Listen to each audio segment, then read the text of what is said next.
Hi friends, అందరికీ నమస్కారం. Friends, హైదరాబాద్కి తీవ్ర ప్రమాదం ఆందోళనలో.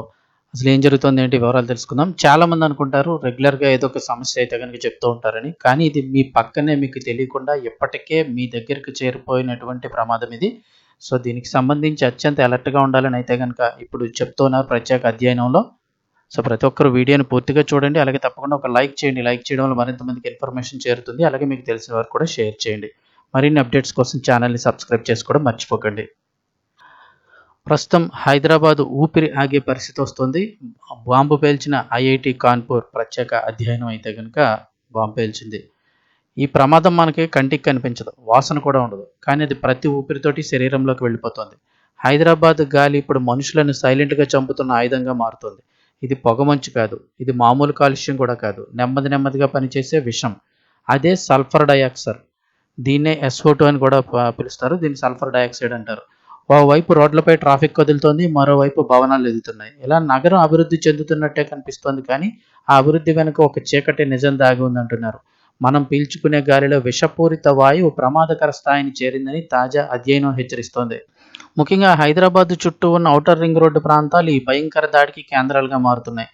వాహనాల పొగ, పరిశ్రమ ఉద్గారాలు కలిసి ఇప్పుడు మన ఊపిరిని లక్ష్యంగా చేసుకున్నాయి. దీని ప్రభావం వెంటనే కనిపించదు, కానీ ఇకపై శ్వాస తీసుకోవడం కష్టమవుతుంది. ఊపిరితిత్తులు బాగా దెబ్బతింటాయి. ఆస్తమా, శ్వాసకోశ వ్యాధులు మెల్లగా మన జీవితంలోకి ప్రవేశిస్తాయి. హైదరాబాద్ ఎయిర్ క్వాలిటీపై అయితే కనుక ప్రస్తుతం ఇక్కడ హైదరాబాద్ ఎయిర్ క్వాలిటీపై అయితే ఐఐటి కాన్పూర్ అధ్యయనం చేసింది. తెలంగాణ కాలుష్య నియంత్రణ మండలి ఆదేశాల మేరకు స్టడీ జరిగింది. ఇందులో నగరంలోని గాలి కాలుష్య మూలాలు, వాటి తీవ్రతను శాస్త్రీయంగా విశ్లేషించారు. ఈ అధ్యయనంలో షాకింగ్ నిజాలు వెలుగు చూశాయి. ఔటర్ రింగ్ రోడ్డు పరిధిలో రోజుకు సగటున 18,101 కిలోల సల్ఫర్ డయాక్సైడ్ గాలిలోకి విడుదలవుతుంది. ఇది నిజంగా షాకింగ్ విషయం. రోజుకు 18,000 కిలోలకు పైగా సల్ఫర్ డయాక్సైడ్ విడుదలవుతుంది. ఇదే సమయంలో గ్రేటర్ హైదరాబాద్ అంటే హైదరాబాద్ ఊళ్ళో 10,700 కిలోల ఈ సల్ఫర్ డయాక్సైడ్ ఉద్గారాలు నమోదయ్యాయి. ఇంకా ఆందోళన కలిగించే విషయం ఏంటంటే GHMC పరిధిలో విడుదలవుతున్న ఈ SO2 సల్ఫర్ డయాక్సైడ్లో 91% వాహనాల నుంచి వస్తుంది. కానీ ORR ఔటర్ రింగ్ రోడ్డు ప్రాంతాల్లో పరిస్థితి భిన్నంగా ఉంది. ఇక్కడ 92% ఈ యొక్క పరిశ్రమల నుంచే వస్తుందని చెప్తున్నారు. అంటే నగర కేంద్రంలో మనం నడిపే, అంటే నగర మధ్యలో ఊళ్ళో మనం నడిపే వాహనాలు అయితే గాలిని విషపూరితం చేస్తుంటే, నగరానికి సరౌండింగ్ అవతలంతా కూడా ఈ పరిశ్రమలు అయితే కనుక ఈ ఊపిరిని మింగివేస్తున్నాయి. మనకి కంటికి కనిపించదు, కానీ ఎంత కాలుష్యమో దారుణంగా అయితే ఉంటుంది. సల్ఫర్ డయాక్సైడ్ ఒక సాధారణ కాలుష్య వాయువు కాదు. ఇది ఫాసిల్ ఇంధనాల దహనంతో ఉత్పత్తి అవుతుంది.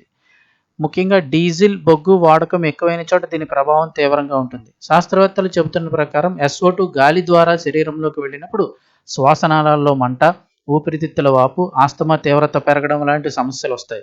ముఖ్యంగా దీని ప్రభావం ఎక్కువగా చిన్నపిల్లలు, వృద్ధులు, గర్భిణీలు ఎక్కువ ప్రమాదంలో ఉంటారు. ఇది కేవలం ఆరోగ్య సమస్యగా మాత్రమే మిగలదు. SO2 వర్షంతో కలిసినప్పుడు ఆమ్ల వర్షంగా మారుతుంది. దీనివల్ల నేల సారం తగ్గిపోతుంది, పంటలు దెబ్బతింటాయి, చెట్లు ఎండిపోతాయి. ఇది నగర ఆరోగ్యాన్నే కాదు, పరిసరాల జీవన వ్యవస్థనే దెబ్బతీసే ముప్పు. ఈ దారుణ పరిస్థితిపై ఇప్పుడు ప్రభుత్వం కూడా స్పందించింది. తెలంగాణ ప్రభుత్వం త్వరలోనే ఎయిర్ క్వాలిటీ డాష్బోర్డ్స్ను ఏర్పాటు చేయనున్నట్లు ప్రకటించింది. ఇప్పటికే రాష్ట్ర వ్యాప్తంగా ఎయిర్ క్వాలిటీని కొలిచే స్టేషన్ల సంఖ్యను పెంచింది. 2024లో 40 కొత్త మానిటరింగ్ స్టేషన్లు ఏర్పాటు చేసి రియల్ టైం డేటాను సేకరిస్తోంది.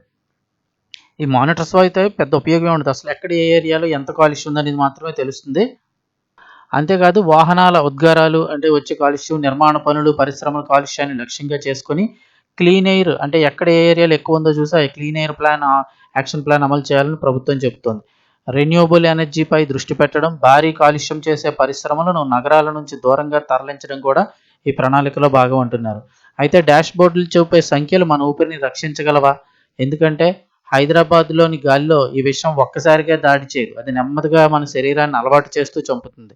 మనకు కనిపించదు, మనకు వినిపించదు, కానీ ప్రతి ఒక్క ఊపిరితోని మనలోనే దాని ప్రభావం పెరుగుతుంది. అందుకే ఇప్పుడు హైదరాబాద్లో జీవించడం అంటే కేవలం ట్రాఫిక్, ఉద్యోగాలు, ఇంటి సమస్యలతో కాదు, శుద్ధమైన గాలితో కూడా పోరాటం చేయడం ఇందులో భాగమే అని అయితే నిపుణులు చెప్తూ ఉన్నారు. సో ఇది పరిస్థితి. వీలైనంత వరకు బయటకు వెళ్తున్నప్పుడు మాస్కులు అయితే ధరించడానికి ప్రయత్నించండి. ఢిల్లీలో ప్రస్తుతం ఇదే పరిస్థితి. ప్రతి ఇంటికి కూడా ఎయిర్ ఫిల్టర్స్ అయితే పెట్టుకుంటున్నారు. ఆ ఎయిర్ని క్లియర్ చేసేటటువంటిది. సుప్రీంకోర్టు కూడా రీసెంట్గా దానిపై స్పందించింది. ఎయిర్ ప్యూరిఫైయర్స్ మీద ట్యాక్స్ విధిస్తున్నారని చెప్పేసి కేంద్ర ప్రభుత్వానికి అయితే కనుక సుప్రీంకోర్టు ఆగ్రహం వ్యక్తం చేసింది. ప్రజలు గాలిని పీల్చుకునే పరిస్థితి కూడా లేకుండా దానిపై కూడా ట్యాక్స్ వేస్తారని చెప్పేసి సో వెంటనే కేంద్రం అయితే ఆ ట్యాక్స్‌ని తొలగించింది. ఇప్పుడు ఎయిర్ ప్యూరిఫైయర్‌లు కూడా దొరుకుతూ ఉన్నాయి. మీ ఏరియాలో పరిశ్రమలు ఎక్కువ ఉన్నట్లయితే గనుక ఖచ్చితంగా మీరు ఎయిర్ ప్యూరిఫైయర్ కూడా వాడుకోవడం మంచిదని అయితే చెప్తూ ఉన్నారు.